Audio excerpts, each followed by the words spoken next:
Hi, today we're going to talk about the box model. And what the box model is really a general concept of CSS that helps you size and place your elements where you want them to go. So one of the first things we're going to talk about is height and width. I know I've already used this a little bit in some of my other lectures, but I want to be very specific in how it works. And one of the first things you need to know is that the height and width of any inline elements is the content itself. So if you have a link, the height and width of that link is just the text of the clickable part of the link. Elements that are not inline, things that are block, inline block, things like that, they can take height and width properties. And we saw this in the display lecture. So anytime you have something that's inline, if you give it a height and a width, the browser just ignores it. Anything else, the browser goes, great, I can go ahead and change that for you. Some of the other things we want to think about then when we have elements is how they fit on the screen. And one of the easiest ways for you to kind of strategically place things on your page is to put borders around them.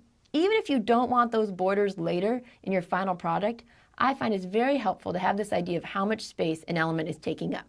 So any element can have a border around it, whether it's inline or block or inline block. And those border properties specify what style border you want, what width of border, and what color. They're pretty straightforward. The border style is the only one that must be specified. If you don't specify a color or you don't specify a width, no problem. It'll default to black and probably 1 pixel. But you have to decide what kind of style you want. So in this case, I've said for all my divs, I want them to have a solid 1 pixel border around them. And I can't tell you what color that is because I'm not quite that geeky yet, but I'd guess something like blue. The border style that you want to specify, while most people always use solid, there's a lot of different styles. You can use dotted, dashed, grooved, ridged, hidden, inset, outset. There's a lot of different things you can do, and it's really kind of a stylistic difference on your part.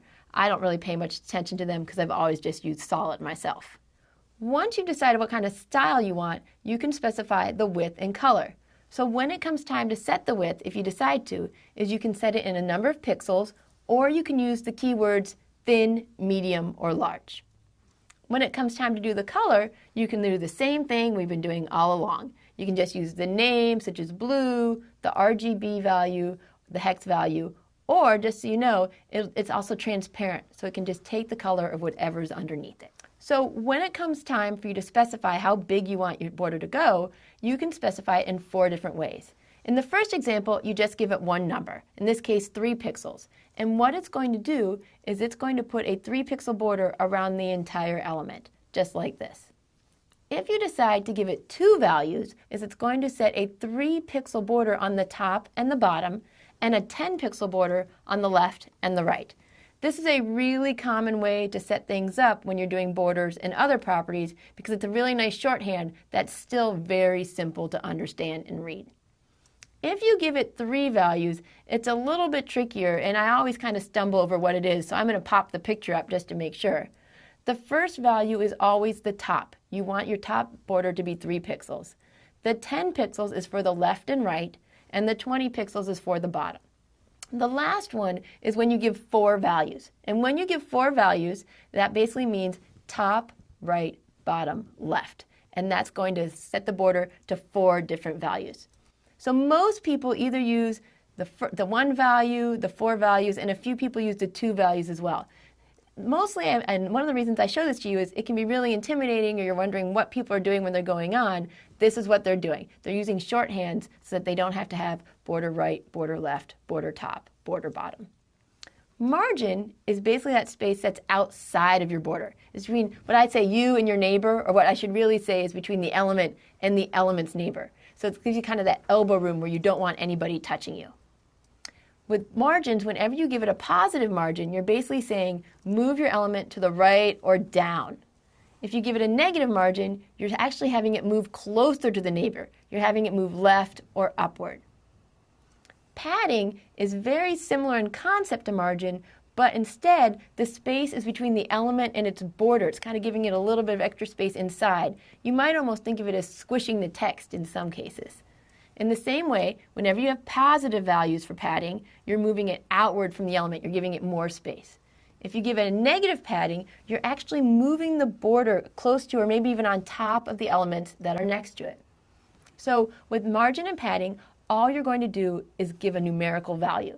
You're going to give it something like 3 pixels or 10%. You don't give it any type of color. It's always going to be transparent. The padding is always going to be the same color as the element, and the margin's always going to be the same color of the parent, probably the body of the page. They, just like the border, can be defined in that 1 to 4 values. So if you put margin 3 pixels, it'll be a 3 pixel margin around everything. If you say padding, 10 pixels, 5 pixels, you'll have top, bottom, left, and right. So let me show you a quick picture of kind of what I'm talking about. In this case, here is my text, is my actual element. I've said this is what I want to go on. The blue is the border around my element. The yellow is the padding. It's that space between my text and the border. And that orange is the margin. And what you're saying is, don't put me near anything else. Give me this much space around myself. So it might move your paragraphs down. It might move your divs down and over. So just kind of practice this. And as you play with it more and more, it'll make more sense which one's the margin and which one's the padding. One of the things you need to understand when you're doing padding and border and margin and all these things is that in HTML and CSS, your height and your width is additive. And so what that means is if you decide that you want the width of your element to be 200 pixels, you probably need to take into account how big all those other aspects and properties are.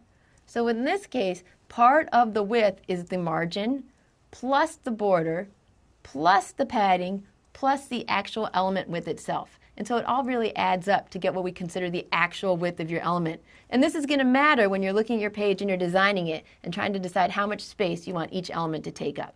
So if we look at this example right here, where I have the width is 100 pixels, the padding is 10 pixels, the margin is 5 pixels, and the border is 1 pixel, I'm hoping that right now you're doing the math in your head, and I promise not to give much more math than this, but you're doing it to figure out how much width does this element, does this div actually need on the page.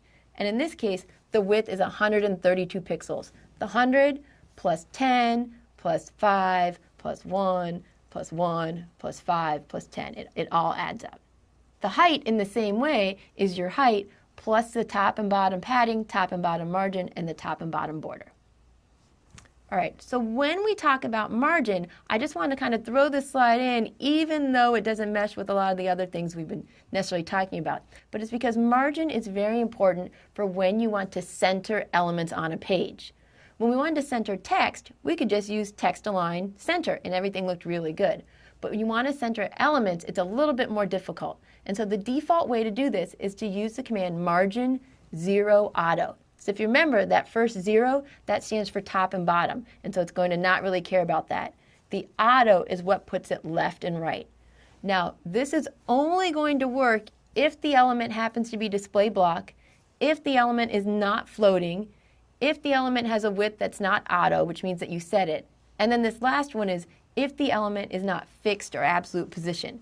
Now, I haven't covered position yet, and so the good news is since I haven't covered it, you probably haven't messed with it, and you don't have to worry about these two things. But as you try to center elements, come back to this slide if you need to and check these off to make sure that all these properties fit. And that's the best way to center things right now. Finally, when we talk about this, I wanted to add one more option, and that's called box sizing. And what box sizing does is it takes some of the math out of that additive height and additive width. What your options are is you can have content box, so box sizing, content box, and that's just your default additive. You're going to have to remember how much space you're using. The next one is called border box. And border box actually takes the width, the content, the padding, and the border all into consideration. So if you say you want the width to be 200 pixels, it's not going to actually make the element 200 pixels. It's going to make it 200 pixels minus the padding and border. One of the last things to remember is that while it will take into account padding and border, it won't take into account margin. So finally, one of the things I'm going to be showing you in this example is just a second is different ways that you can set the height and width of different elements. And there's two common ways to do this. The first one is called absolute, and that's when you set an element to a specific size. You say I want it to be so many pixels or so many millimeters or so many centimeters. Pixels is a very common way to set sizes. The other type of measurement is what I call fluid, and it sets the size relative to surrounding elements or the parent elements. So you can use things such as percent. You can use VW, which stands for viewport width. VH, which stands for viewport height, and you can even use things such as M and rem, which aren't commonly used, but they actually set the size relative to its parents. So let's go ahead and move to my example so we can play with this just a little bit. It's not going to be enough to demonstrate everything that we can do, but hopefully it'll get you started. What I have here is a very simple HTML file where I have a left side and right side. But as you can see, they're not to the left and the right now. They're just on top of each other. So the first thing I want to know is, can you put these divs next to each other? We're going to have to use a kind of combination of display and height and width and padding. So let's go ahead and do that. So over here in my CSS file, right away you can see this kind of the background things I've done. Now when you want things to be next to each other, you have to give them a width because right now they take up 100%. One option would be for you to go ahead and set it to some sort of pixels and say maybe 200 pixels and 200 pixels and see what would happen and see if it works out. The problem with doing that, as I uncomment my code here, is that as people go on different browser sizes, your numbers might be too big or too small. So what I've done here is I went ahead and I set my width to 48%. Now, doing that is really great, and I'm going to comment out this one line for just a second, because most people get that idea that you want to set the width to something smaller. What they forget is that even though they're only taking up 48%, or maybe even 40, in fact, I'll even just make it something really small, 20%, they're not going next to each other. So you need to remember that you want to use those fluid measurements. So let's go back here. I'm going to put it back to 40%. Even if you make it really skinny, until you tell the browser, oh, I know this is block, but I'm going to change it to inline block, it'll never let block elements be next to each other. So that's why you have to remember to do both of those elements. So let's go ahead and save and reload. And so you can see that I've gone ahead and I've done my width, I've done my display block, I've got my padding, I've got my border, and I've got some margin. So the last thing I'm going to do, just to end this up to kind of show you what's going on, is I'm going to go ahead and change this to 50%, because this is a really common mistake people make. They say, oh, I want two things next to each other, so I'm going to make them each 50%. Don't forget, when you do that, it doesn't work, because that's 50% before you put the border into account. So make sure that you're playing with all these things, that you're playing with the margin, you're playing with the padding, you're playing with the border, because that's how you're going to get things to work, by tweaking, tweaking, tweaking. So let's go ahead and review. When it comes time for you to start implementing all these ideas, your box model with your padding, content, margin, etc., you really want to design sketches on paper first, because it's really hard to shove things in after you've already come up with an outline. All right? So design first, code second. The second thing you might want to do is use the box model to reduce the complexity of your code, or at least the complexity of your math, trying to figure out what things fit where. Finally, no matter what you do, you need to remember that margin always has to be considered. It can be tricky when you first start trying to put your page together and getting things to go exactly where you want them to go, and we haven't even talked about positioning yet, which will be even another element. So for right now, practice these things in small ways. Use inspect element to play with it and not have to change your code so much until you get things looking just the way you want them to look. And don't worry, we're all making mistakes, we're all doing this together. But I think your page is hopefully getting closer and closer to something that you would really want to put out on the web. Good job.